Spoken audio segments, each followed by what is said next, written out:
Alright, eto na yung part 2 natin mga pogi, no? So, again, ang purpose ng relay, nabuot lang to as a switch. Electromagnetic switch. Yun yung meaning talaga ng relay, no? Okay, ngayon, 9 volts ha, testing natin. Halimbawa, 9 volts yung battery nyo. Oh, see, gumagana yung relay. Ayun, switch, oh. Ayun, oh, wala tayong pinabago dyan, 9 volts yan. Mga pogi. Oh. Teka, ano ko lang to, baguhin ko lang to, baka sabihin nyo pa, Tayo natin yung kabila. Yan. Siya na lang. Siya na lang paganahin natin mga kapogi, ah. So, ang ampere natin, set natin ng 1 ampere lang. Okay. So, 1 ampere. Tapos yung volts natin, nasa 9 volts na tayo kanina, no?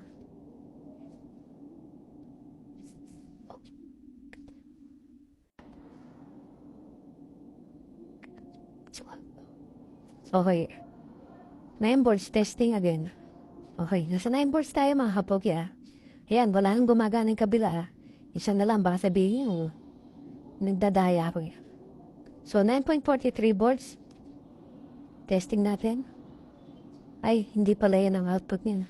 So, ang series natin, ay, ito. Dito yan, mga kapogi. Wait lang. Dito yan meron. O, see? 1.4 volts yan, mga kapogi, ah.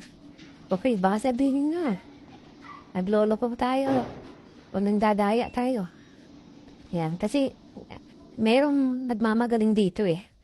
Para, idikit ko yung dalawang terminal ah. Dito na lang, sa malapit. Para nakikita. Lahat. O yan. Terminal at saka yung tester. O, yung si Yabang. Shoutout sa'yo, Yabang ha. Ayan, pinagdikit ko dito. Ayan, nakikita nyo? 9.451. 9.43. 43 tsaka 45, ha? So, ito ang may output yung pinakadulo, ha? Kasi ito, 1, channel 1, channel 2, tsaka ito, series parallel ito, ha? Yun ang ginagamit natin power supply, mga kapog. Okay. So, ayan siya.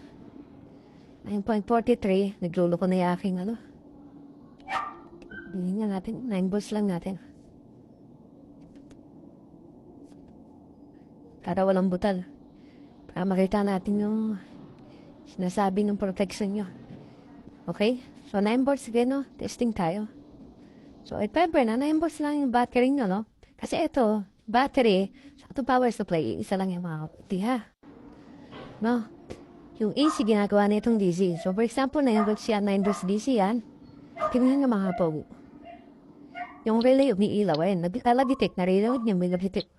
O, ayun yung bumbilya na load natin, ayun, umiilaw. O, kada relay ko, kada one ko ng yan o. Diba? Nakita nyo? So, meaning, kahit 9 volts na yung battery nyo, yung relay nyo still gumagana pa rin. Mamaya i-explain ko kung bakit hindi na po protection yung battery nyo. Ngayon, gawin natin 8 volts. Ayan mga kapogi, sa 8 volts na tayo. O, kapit natin. Still, ayun, umiilaw, gumagana, o, malagitik. Tingnan yung contact point sa baba. Nakapit. So, sa madaling sabi, 8 volts yung battery, gumagana pa rin yung relay. Ngayon, babaan natin. 7 volts. Sa 7 volts, ayan, gumana pa rin, pero mahina na. Kita nyo? Ayan, no? 7 volts. Nagko-contact pa rin. Now, started na natin. Gawin natin 6 volts. 6 volts na ng battery. Kalahati na ng 12 volts yan, ha? Sa 6 volts, wala na. Higher na niya sa 6 volts. No? So, meaning, 7 volts hanggang 7 volts mga kapogi. Ha?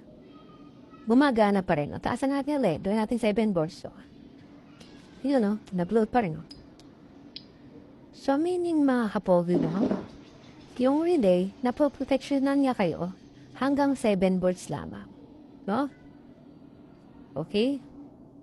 So, ngayon, ako magpapainin sa'yo. Magkakat ko na naman mga kapogi, ha? Part 3 tayo. Ito para to, again, kay Yabang. Tsaka dun para sa mga nag-electrical, no? Para, well, at least alam nila kung ano ba talaga ang nagiging trabaho na itong relay. No? Kasi install sila na install, hindi man nila talaga naiintindihan. Akala nila na pagbigay talaga ng protection.